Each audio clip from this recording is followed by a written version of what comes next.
ni mettre en danger la sécurité de nos enfants, de l'avenir de notre pays. Vous et moi, demain, par le vote, nous allons les chasser tous. Il veut chasser qui? Je préfère en rire. Je crois que pour être président, il faut quand même être un minimum rassembleur. Et c'est pas que cette phrase lui a échappé. Quand vous voyez la construction de la phrase, ça c'est la chute. Donc c'était prévu. C'est pas juste la foule l'a saucé et puis il a dit une dinguerie. Non. Il veut chasser qui? Ses propres concitoyens, les gens qui n'ont pas voté pour lui? Il va nous conduire de force à la frontière? Nous arracher les passeports? Je comprends pas. Qu'est-ce que ça veut dire?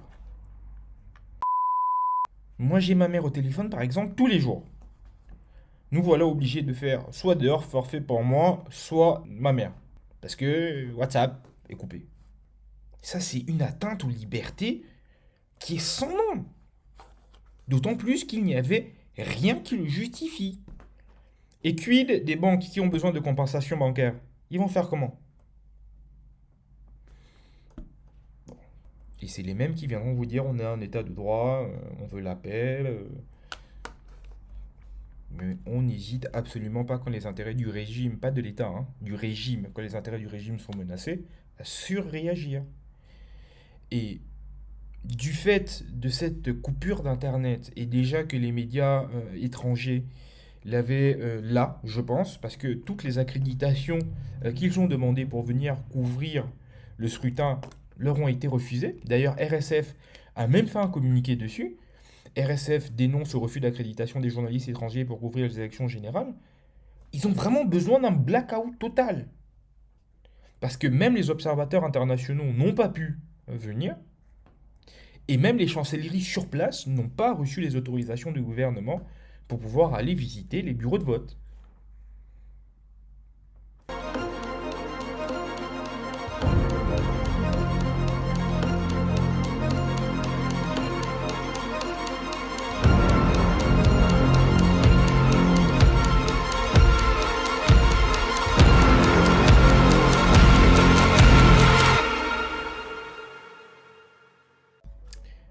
Aïe, c'est votre GSW. On est réunis à nouveau pour parler politique gabonaise principalement. Hier s'est tenue l'élection du président de la République, donc hier 26 août. En même temps que le président de la République, il y avait également les députés et les conseillers municipaux. Nous allons revenir sur l'actualité des 72 dernières heures. Je vous avais tourné une vidéo samedi, mais je l'ai effacée malencontreusement, donc je vais revenir sur quelques éléments qui se sont produits donc vendredi, principalement l'intervention du ministre d'État, ministre de l'Intérieur, Noël Lambert-Mata, ainsi que le fait que le candidat du PDG, le président sortant Ali Bongo, n'ait pas pu aller sur les plateaux de Gabon Télévision pour pouvoir parler de son projet, mais également de faire son bilan. On va également voir les meetings de clôture qu'il y a eu, aussi bien au niveau de l'opposition que de la majorité. Donc c'est principalement ce que nous allons voir aujourd'hui. Je vais vous faire également une petite update des informations que j'ai par rapport à la situation que vit le pays en ce moment. Vous êtes sans savoir que hier, le ministre de la Communication est passé à la télé pour annoncer qu'il y avait un couvre-feu à partir de 19h, mais également que Internet était coupé. On ne comprend pas pourquoi est-ce que la situation se tend autant. D'autant plus que les gens venaient à peine de voter, il n'y avait pas de trouble à l'ordre public qui soit caractérisé.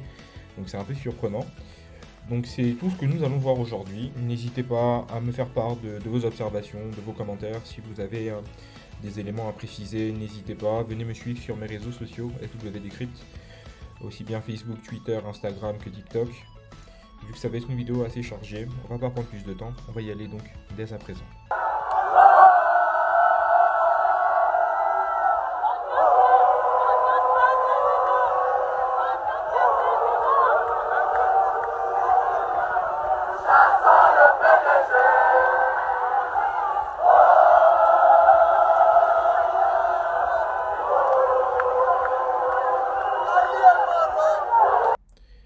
Comme je vous le disais en introduction, le ministre de l'Intérieur a fait une conférence de presse que j'ai trouvée relativement alarmante, aussi bien dans le contenu que dans les mots utilisés. Donc nous allons voir cela en tout premier lieu. Le ministre de l'Intérieur, ministre d'État, Lambert Noël Matin. Nous invitons chacun d'entre nous à la sérénité et à la préservation de la paix sociale sur toute l'étendue du territoire national. De la même façon que nous prévenons qu'aucun compromis ne sera trouvé si d'aventure l'ordre public et la sécurité des populations venaient à être mises en danger du fait des discours ou des actes délictueux des uns et des autres.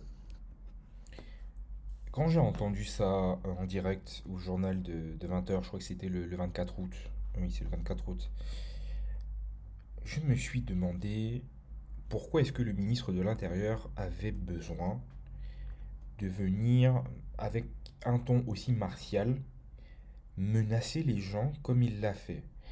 Parce que il n'y avait rien qui pouvait justifier au moment où il tenait cette conférence de presse ses propos.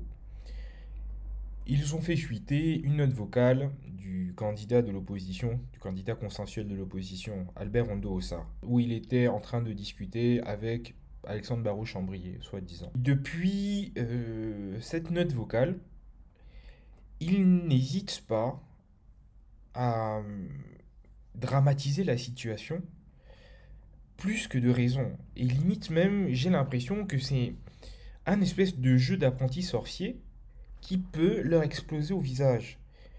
Pourquoi venir menacer les gens d'arrestation et pourquoi vouloir effrayer ses concitoyens?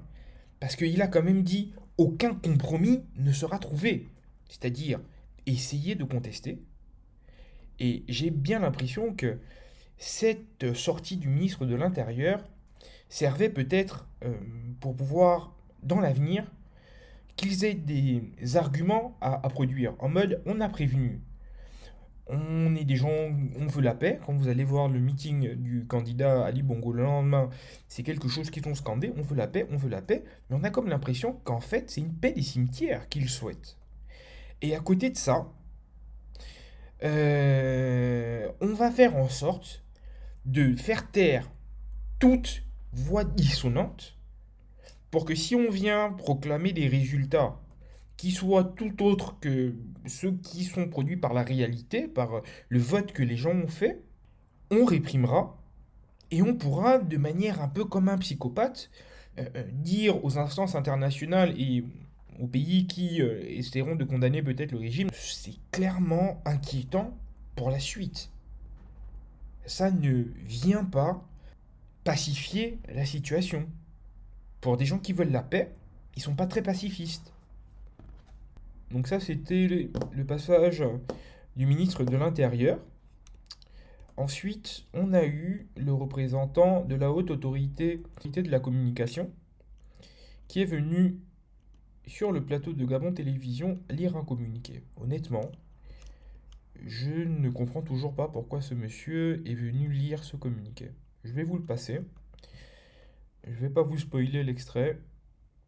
Sur ce plateau, il s'agit de Prosper Tonda Mabenda. Il est le rapporteur général de la commission d'égal accès des candidats et des partis au groupement de partis politiques aux médias de services publics en période électorale. Il est avec nous ce soir pour une déclaration en rapport avec l'émission Un candidat, un projet. Bonsoir, monsieur. Bonsoir, madame. Nous écoutons. Communiqué de la commission d'égal accès des candidats et des partis au groupement de partis politiques aux médias du service public en période électorale. Le président candidat Ali Bongo Ondimba ne pourra honorer son passage à l'émission Un candidat, un projet, prévu se tenir ce soir à 20h45. La haute autorité de la communication présente toutes ses sincères excuses à l'ensemble des téléspectateurs et auditeurs des médias publics qui diffusent ce programme. Fait à Libreville, le 24 août 2023, le président Germain Goyomoussavou. Je vous remercie. Ah ok, Merci à vous. je crois comprendre donc pourquoi est-ce que c'est la haute autorité de la communication qui a fait le communiqué. L'état-major d'Ali Bongo a dû leur faire savoir qu'ils ne viendraient pas.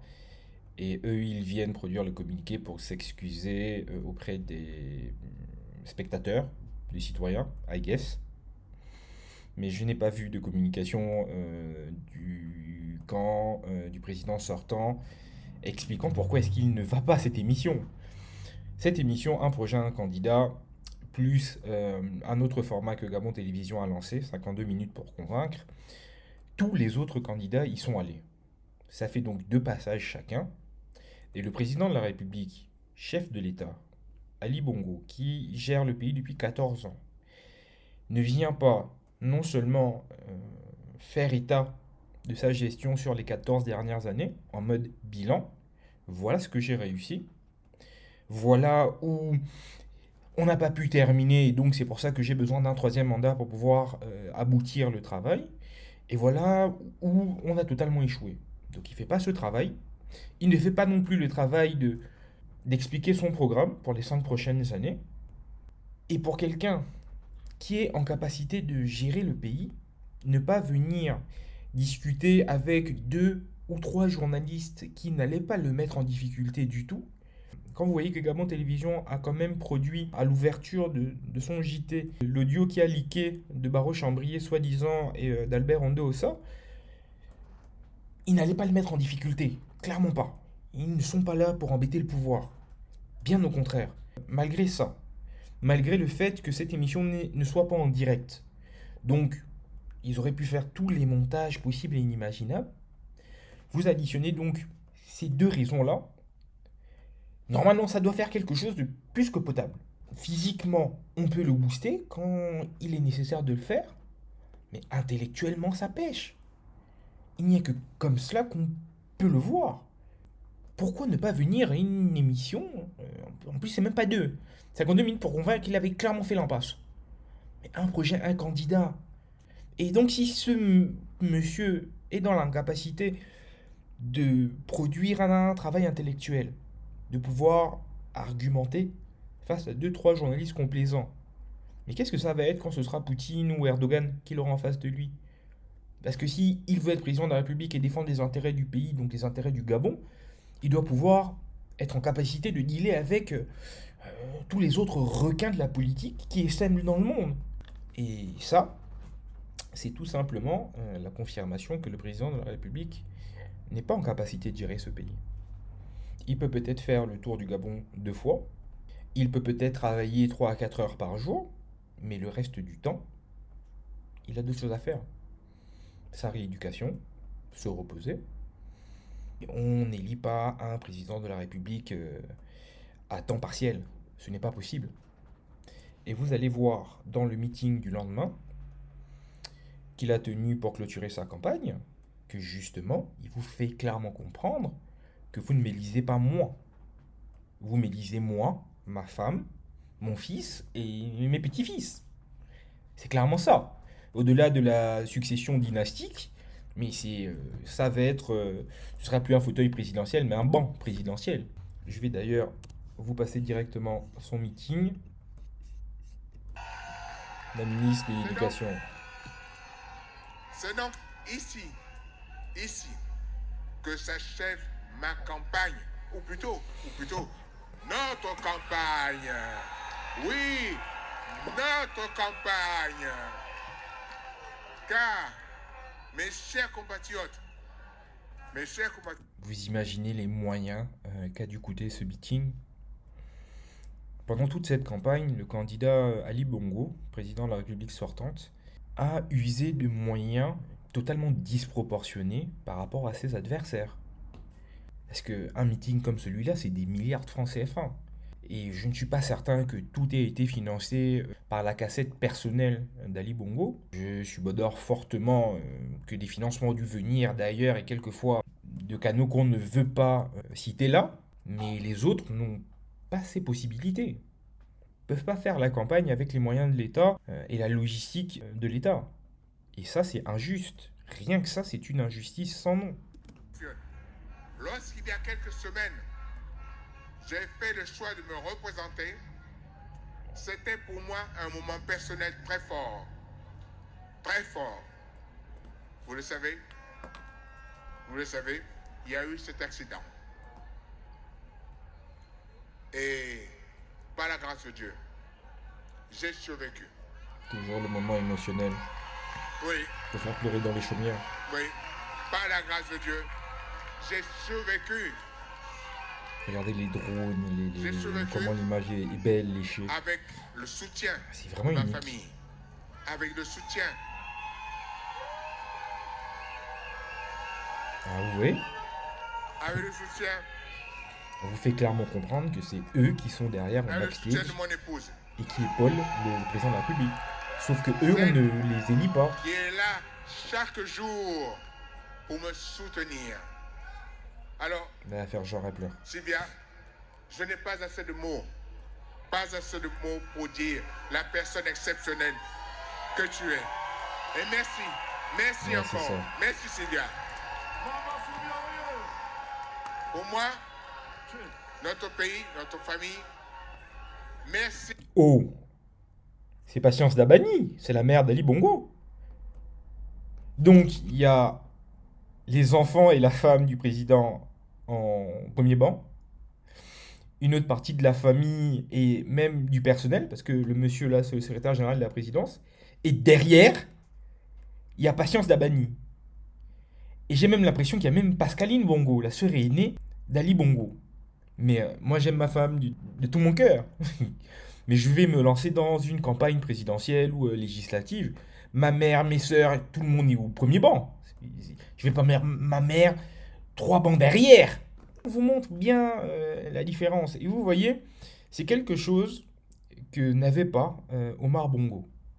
Omar Bongo, tout président de la République qu'il pouvait être, malgré les tares et ce qu'on peut lui reprocher, mais il avait ce côté un peu à l'ancienne du respect dû aux doyens.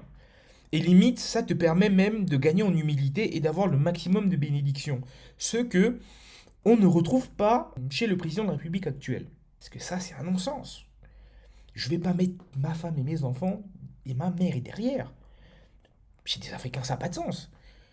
Elle est sur la même ligne que le ministre des Sports, Franck Guémin. C'est particulier quand même, hein. Pour notre pays, merci. Avec le soutien aussi de mes enfants et de mes petits-enfants qui sont tout près de moi, en toutes circonstances, et qui sont tout pour moi. Mais également avec votre soutien à Encore tous heureux. et à toutes. Oui, c'est Pascaline. Ils sont pas contents d'être là, hein. En tout cas, c'est l'impression que ça J'ai donne. mené 14 jours derniers de jours de campagne. Et je n'ai pas juste mené campagne. Je suis venu vous dire, partout dans notre pays, combien ce que vous avez partagé avec moi donne encore plus de sens à la vie. Ce ne sont pas seulement vos sourires, vos prières qui m'ont porté. Ce sont vos vies qui ont porté ma propre vie. Vous qui m'avez accueilli, Cette phrase est bizarre, hein. non comme un candidat, mais comme un membre de votre famille.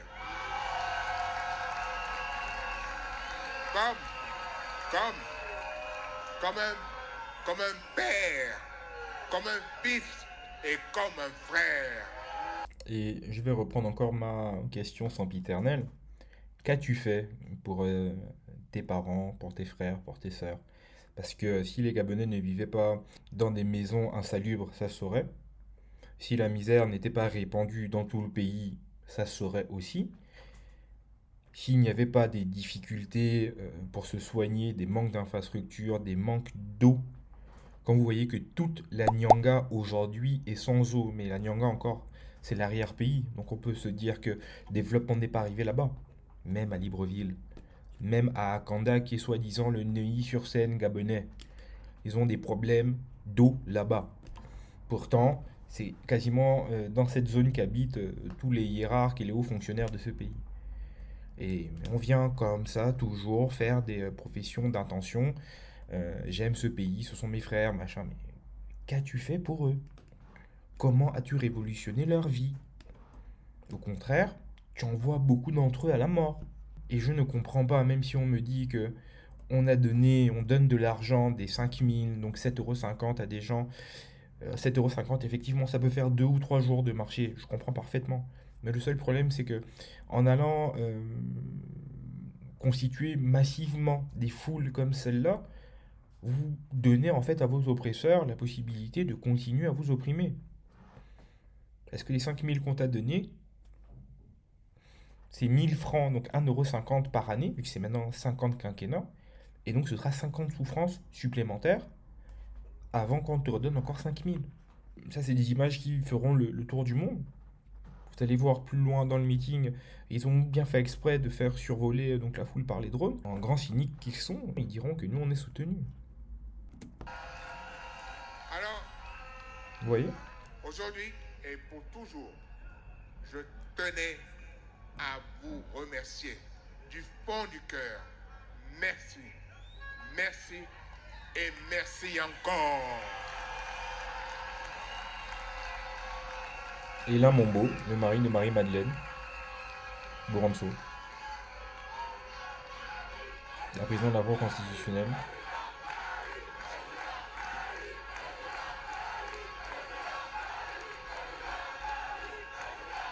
C'est encore lui. Merci. Merci. Ce lien, Jean Yengendon est la vice-présidente à je vous gauche. aime aussi. Ouais, sûr. Je vous aime. Je vous aime beaucoup. Permettez-moi d'en douter, Monsieur le Président. Ce lien indéfectible que nous avons Et donc là, vous avez le doit fils du nous président et sa conduire femme, demain la prochaine à la génération, victoire. qu'on veut Il doit nous conduire voir à à la la tête victoire du demain. pays. Enfin, qu'ils veulent voir à la tête du Demain. pays. Parce que vos voix, vos votes et vos conditions de paix et de changement, disons-le, il n'y a pas d'autre choix que la victoire. Car il n'y a pas d'autre choix que la paix et le changement. Comment ça, la paix et le changement? Oui, Ça fait 14 ans qu'eux-mêmes sont au pouvoir, mais ils ont hérité ce pouvoir de leur père qui était lui-même déjà là depuis 42 ans, Omar Bongo. Comment parler de changement? C'est non seulement un non-sens, limite même un manque de respect. Pourquoi changer alors que vous aviez 14 ans pour le faire? Et donc si vous voulez changer, c'est que donc 14 ans il était un échec. Et si vous avez échoué, laissez votre place. C'est la plus élémentaire des logiques. il n'y a pas d'autre choix que la victoire demain. Alors, c'est pour vous dire, demain, nous votons.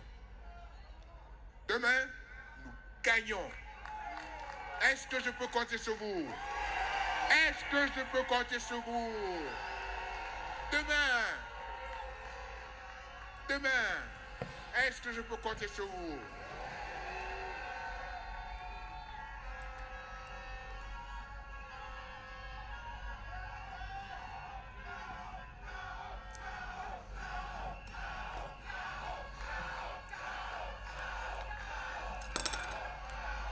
Alors, nous allons voter et nous allons gagner pour être les gardiens assidus de ce que nous avons de plus précieux, la paix et la cohésion sociale. Écoutez-moi bien. Demain, vous et moi et tous les patriotes de notre pays, par nos voix et par nos votes, nous allons dire à ces intrigants, à ces petites gens, que jamais,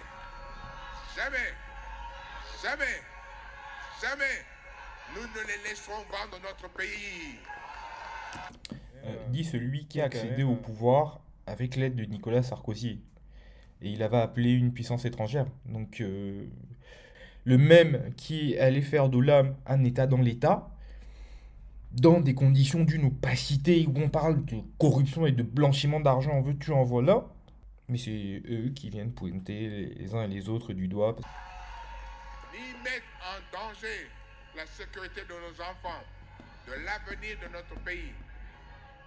Vous et moi, demain, par le vote, nous allons les chasser tous. Il veut chasser qui? Je préfère en rire. Je crois que pour être président, il faut quand même être un minimum rassembleur. Et c'est pas que cette phrase lui a échappé. Quand vous voyez la construction de la phrase, ça c'est la chute. Donc c'était prévu. C'est pas juste la foule l'a saucé et puis il a dit une dinguerie. Non. Il veut chasser qui? Ses propres concitoyens, les gens qui n'ont pas voté pour lui? Il va nous conduire de force à la frontière? Nous arracher les passeports? Je comprends pas. Qu'est-ce que ça veut dire? Et quand vous voyez d'ailleurs les différents communiqués que le président de la République a produits dans la journée de samedi, journée où le vote pourtant se tenait, c'est inquiétant. Donc il revient sur les propos tenus par Alexandre Barraud-Chambrier et Albert Ondoosa, en disant que ces propos sont à plus d'un égard choquants. Vouloir envoyer des jeunes à la mort pour espérer provoquer l'invasion de notre pays par des armées étrangères, cela ne porte pas d'autre mot que le crime de haute trahison. Le moment venu, les intéressés devront en répondre devant la justice. Le fait d'être en campagne ne permet pas de tout dire et surtout pas ce genre de propos. Un homme d'État ne devrait pas dire ça. Et donc là, c'est clairement pour annoncer, ou en tout cas mettre une épée de Damoclès sur la tête de ses opposants en les menaçant de les enfermer. Et donc ça, c'est les gens qui disaient tout à l'heure qu'ils veulent la paix. C'est les mêmes qui se donnent la stature des grands hommes d'État et donnent même des leçons. Mais c'est les mêmes qui viennent de dire qu'ils veulent chasser une partie de leurs concitoyens qui sont opposés à eux. Et ça donne le sentiment qu'il y a une espèce de fébrilité. Dans la même journée de samedi, hier, le Parti démocratique gabonais a fait des circulaires pour bien menacer les militants et ainsi que les cadres dans les provinces, pour bien leur rappeler que s'ils sont déloyaux, ça va mal aller. Il y aura des sanctions. Je répète encore, c'est les mêmes qui voulaient la paix. Hein. Ça, c'est des comportements pacifistes. Au-delà de la fébrilité, au-delà de l'incompréhension, voire même de la surréaction, ils veulent une victoire cash. C'est ça la victoire cash? Parce que ils ont comme l'impression de ruer dans les brancards et de ne pas être très serein. Juste avant d'attaquer l'actualité chaude en elle-même par rapport à l'élection, je vais terminer sur le meeting de clôture d'Albert Ondoosa.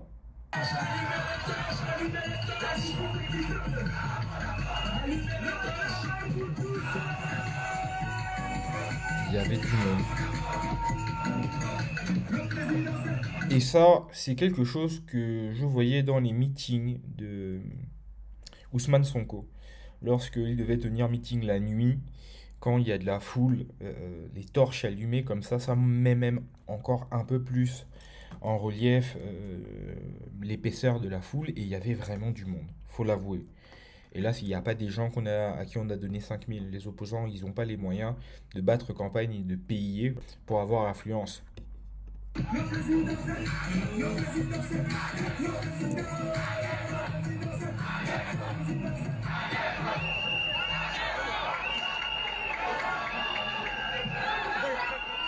que Libreville est là? Est-ce que les Gabonais sont là? Oui. Ce qui caractérise les 60 dernières années, c'est que l'éducation est tombée par terre. Les jeunes ne savent pas écouter. Pourquoi les jeunes n'écoutent-ils pas? Parce que les vieux eux-mêmes parlent en désordre. Ils ne savent plus ce qu'ils disent.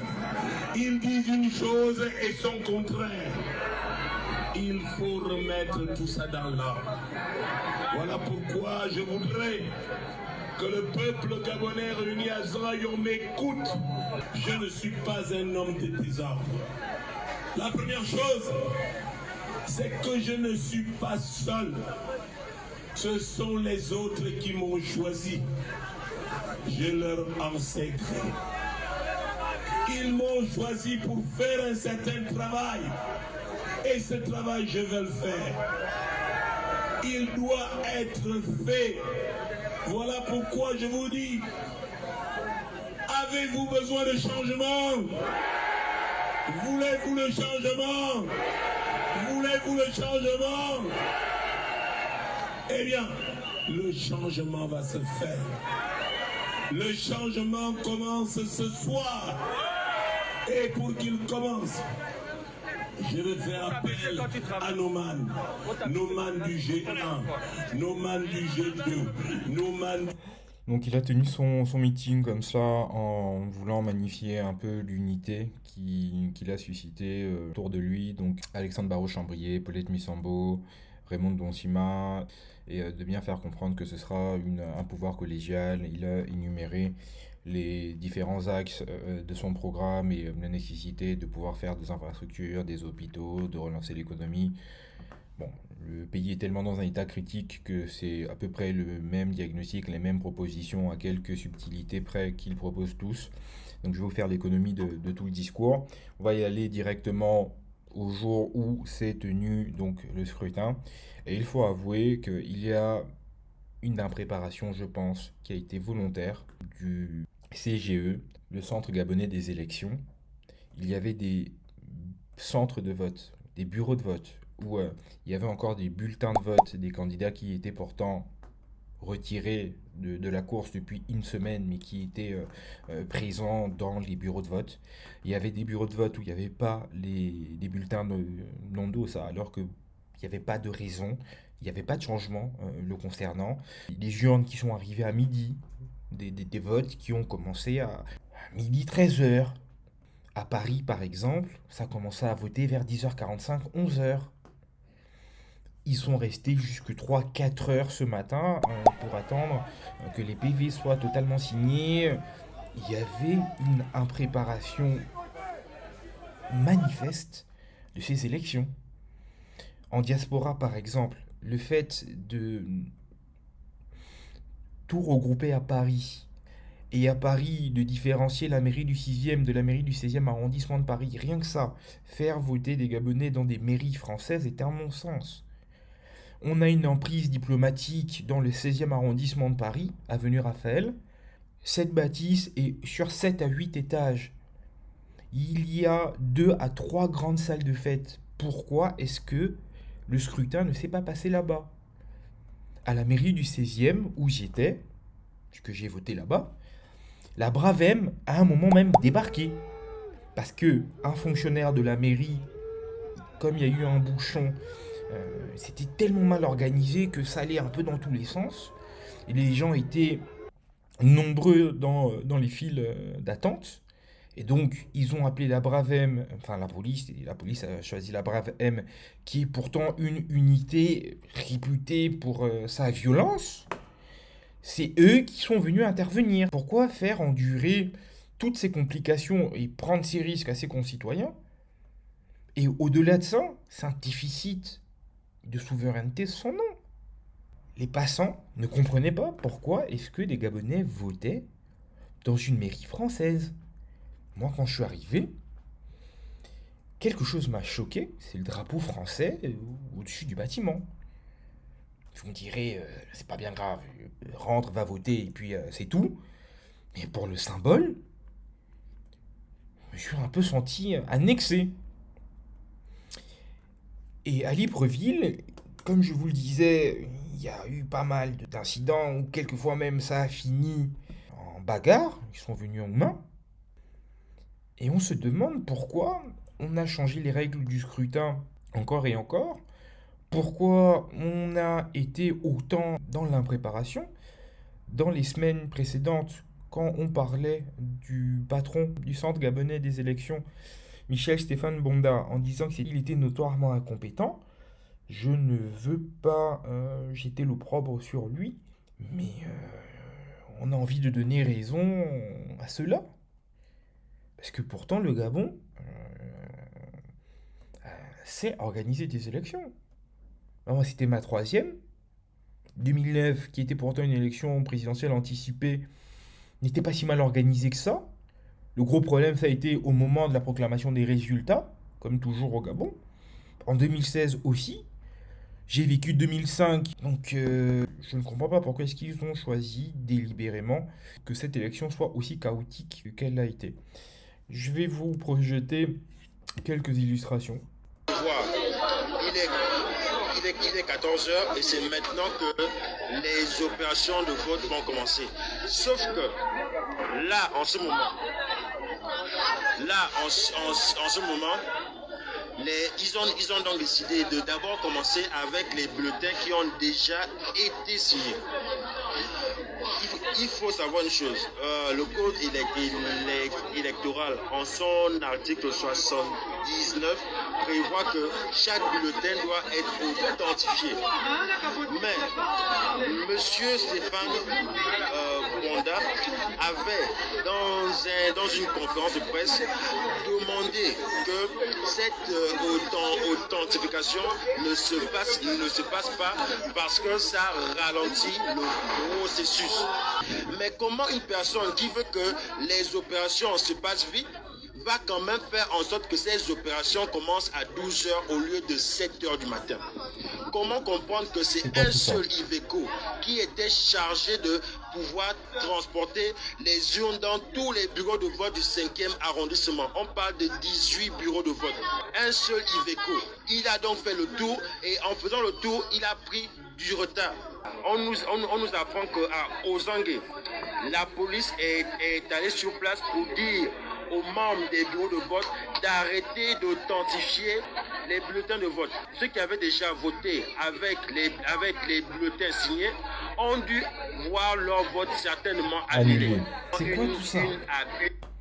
Est-ce qu'ils veulent avoir l'argument d'invalider des voix pour pouvoir, un peu comme en 2016, venir dire qu'on invalide, et après ces invalidations-là, on a gagné? Mais je ne comprends pas tout ce travail de sape qu'ils ont mis en place. Je comprends pas tout ce chaos. Au Maroc, ça a même fini par la police marocaine qui est rentrée, qui a fait irruption dans l'ambassade, certainement appelée, parce que c'est très encadré, donc c'est forcément l'ambassadeur qui a dû appeler les autorités marocaines. Il y a une impréparation, il y a une façon d'organiser ce scrutin qui est incompréhensible. Incompréhensible. Vient d'interrompre le dépouillement, sachant que nous voyons très bien ici le déroulement du dépouillement. Les voix sont majoritairement, et même avec une suite du professeur Albert Ondo Ossa. Mais nous sommes stupéfaits. On a besoin que le dépouillement ne peut pas terminer. Regardez ça, regardez ça, regardez ça, regardez ça, regardez ça, regardez ça. Regardez ça! Regardez ça! Regardez ça! Regardez ça! Regardez ça! Et d'une violence!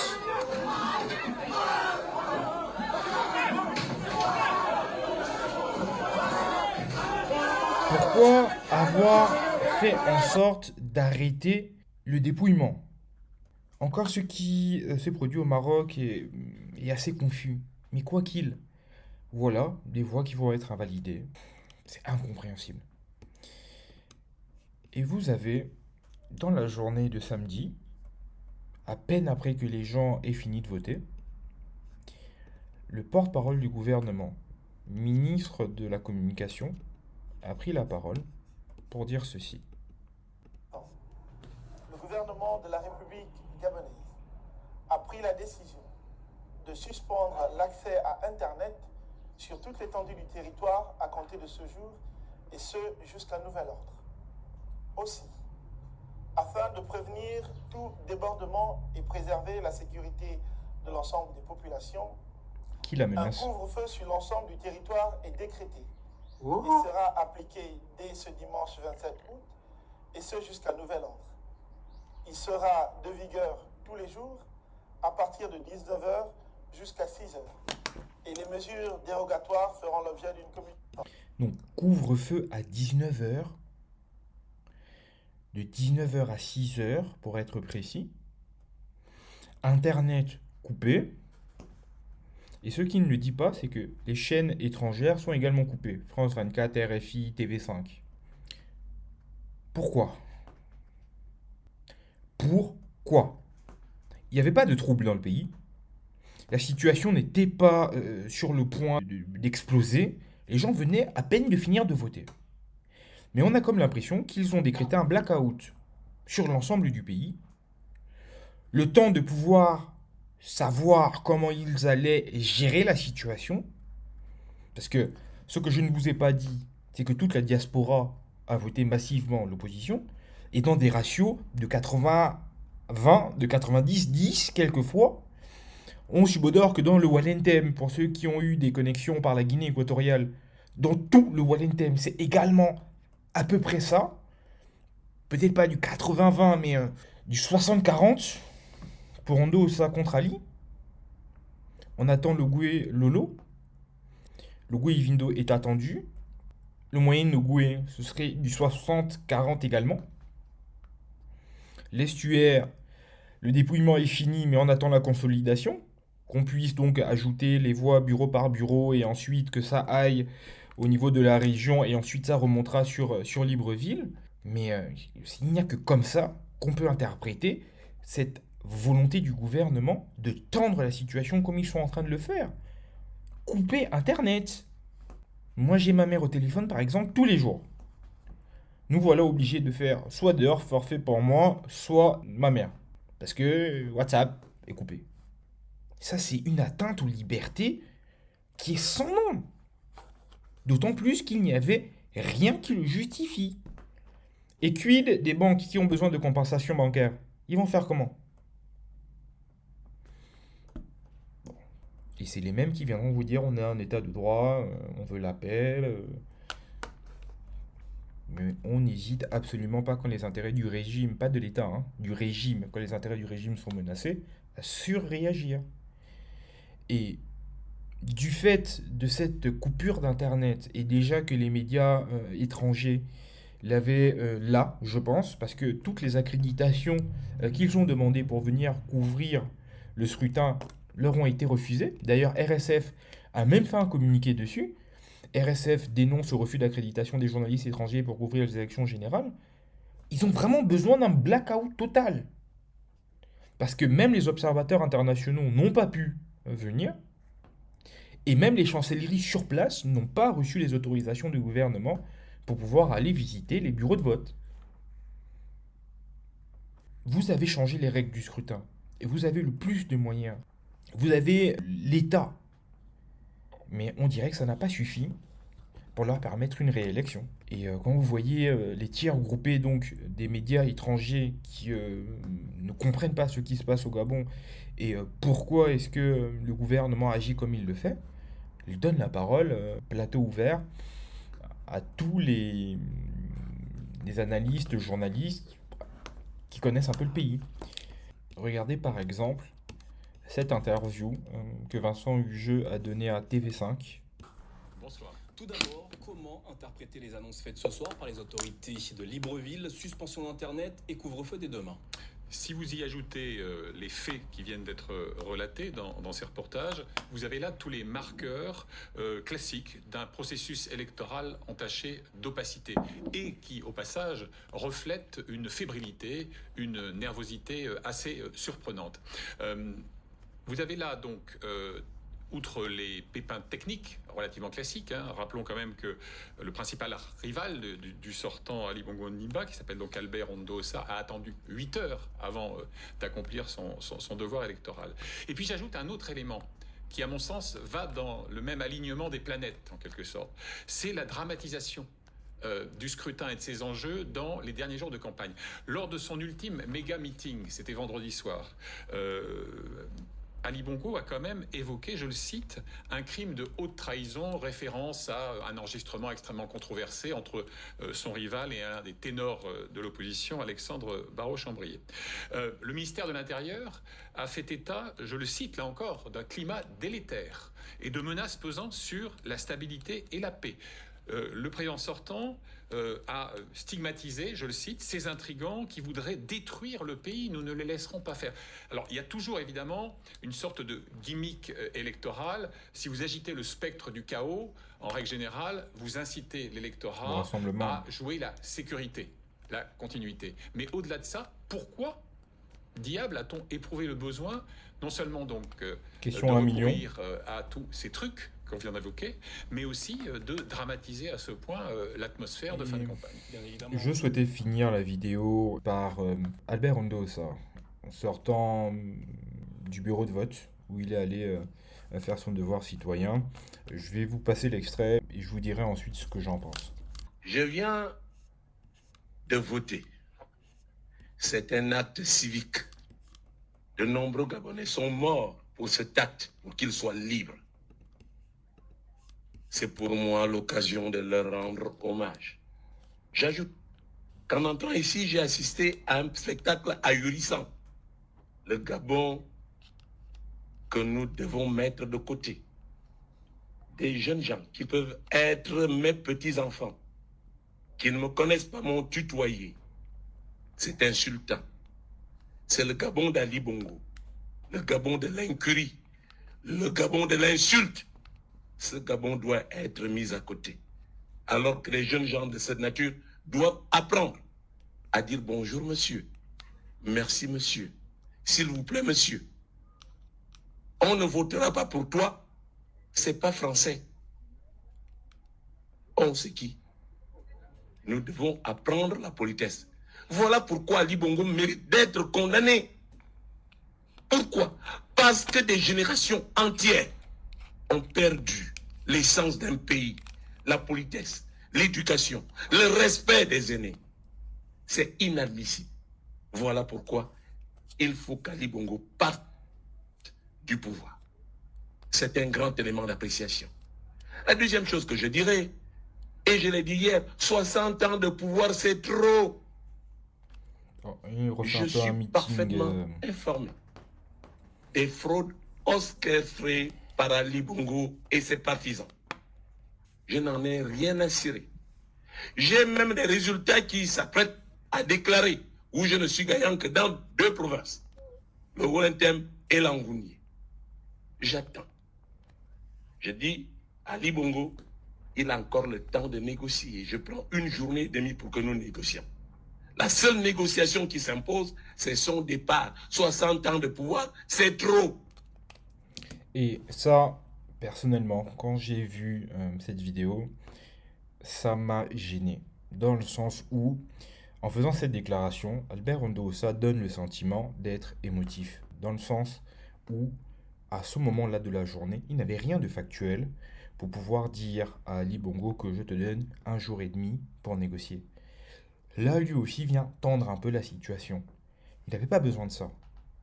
Son spin doctor ou ses conseillers auraient dû lui dire « Tu vas voter. Quand tu sors de l'isoloir, tu espères que tout le monde a pu voter, que tu as entendu qu'il y avait des difficultés qui ont essaimé à travers le pays, que tu espères que ça va être résolu et que tu attends les résultats patiemment. » C'est tout ce qu'on attendait de lui. Et le seul problème, en venant s'exprimer comme il l'a fait, il a donné un peu le flanc aux gens du pouvoir de venir dire « Vous voyez, ils arrivent avec le couteau entre les dents. » On n'a pas besoin de sortie de ce type. En tout cas, c'est mon sentiment. Et j'ai bien l'impression qu'une fois qu'il a fait cette sortie, ses équipes ont essayé tout de suite de rectifier le tir, parce qu'un communiqué a été produit aujourd'hui. Les temps deviennent de plus en plus critiques. Ce qui était censé être une élection dans la transparence et la paix se retrouve être une tentative de fraude massive, où même les moyens de communiquer nous sont coupés. À ceux de la diaspora et ceux qui peuvent me lire à tous les médias internationaux, sachez que je vais bien. Les autres présidents, Misambo, Joktan, Barraud-Chambrier, Terence Niamou Moutsona, Donsima et moi sommes en sécurité et toujours aussi déterminés à mettre tous les moyens nécessaires afin que nos voix soient écoutées. Je tiens à rappeler que le mot d'ordre reste le même, terminons le processus dans le calme et la quiétude, car le vote sanctionnera ces magouilles une bonne fois pour toutes. Je n'ai pas peur, n'ayez pas peur. Point. J'ai réussi à joindre un peu Libreville. Apparemment, la situation est calme. Il y a cependant des forces de défense et de sécurité au point stratégique, armées, cagoulées. On voit que la dramatisation de la situation continue, et limite même pour faire peur. L'expression que j'ai utilisée en début de vidéo prend tout son sens. La paix des cimetières, effrayer les gens, les terroriser, limite. J'ai bien l'impression qu'on était espéré avoir des résultats d'ici fin de semaine, si ce n'est peut-être la semaine prochaine. Ils vont essayer de repousser l'échéance le plus possible, parce que qui dit proclamation dit certainement à ce moment-là contestation. Dans la rue, il peut y avoir un ras-le-bol qui va s'exprimer, donc je pense qu'ils vont essayer de repousser le plus possible l'échéance, tout en misant au maximum sur la répression. Les forces de défense et de sécurité seront dehors en nombre pour empêcher les gens de se réunir, pour empêcher les gens de manifester. Et si jamais ils sont trop nombreux et qu'ils réussissent à manifester, il faudra les réprimer, un peu comme en 2016. J'ai bien peur qu'on s'achemine à ça. Après la proclamation du CGE, ce sera le tour de Marie-Madeleine Boranso. Donc ça peut prendre aussi 2 à 3 semaines, facile. Et vu qu'on est déjà là début septembre, les résultats définitifs viendront peut-être fin du mois, début du mois d'octobre. Ça passera peut-être comme une lettre comme une lettre à la poste. Donc tout se jouera à ce moment-là. Pour Internet, vu les dommages que ça peut créer à l'économie, je pense que lundi, premier jour ouvré, ça va revenir. Mais le soir, il est certain, ou très probable, qu'il essaye de limiter le débit, voire de le couper pour éviter que les gens n'aient à se concerter ou à s'organiser pour montrer leur ras-le-bol et leur désaccord. Notre pays vit vraiment des moments difficiles, compliqués. Beaucoup ont été traumatisés par 2016 et on a comme l'impression que 2023 devient une espèce de remake de 2016. Espérons que tout le monde réussisse à garder son calme et quels que soient les résultats qui ont été exprimés samedi 26 août, que tout le monde en prenne hâte et que ce soit le plus transparent possible. J'y compte pas. Je suis totalement transparent avec vous. Donc j'espère qu'il y aura de la rationalité qui habitera les dirigeants et les leaders d'opinion comme les leaders politiques. Pour le reste, je reviendrai vous entretenir à chaque fois que ça le nécessitera. N'hésitez pas à me dire ce que vous en avez pensé. Partagez la vidéo autour de vous. En ces temps difficiles, essayons de nous donner le maximum de réconfort et partageons l'information le plus possible. Je vous dis donc à plus tard dans la semaine. C'était votre GSW. Peace out.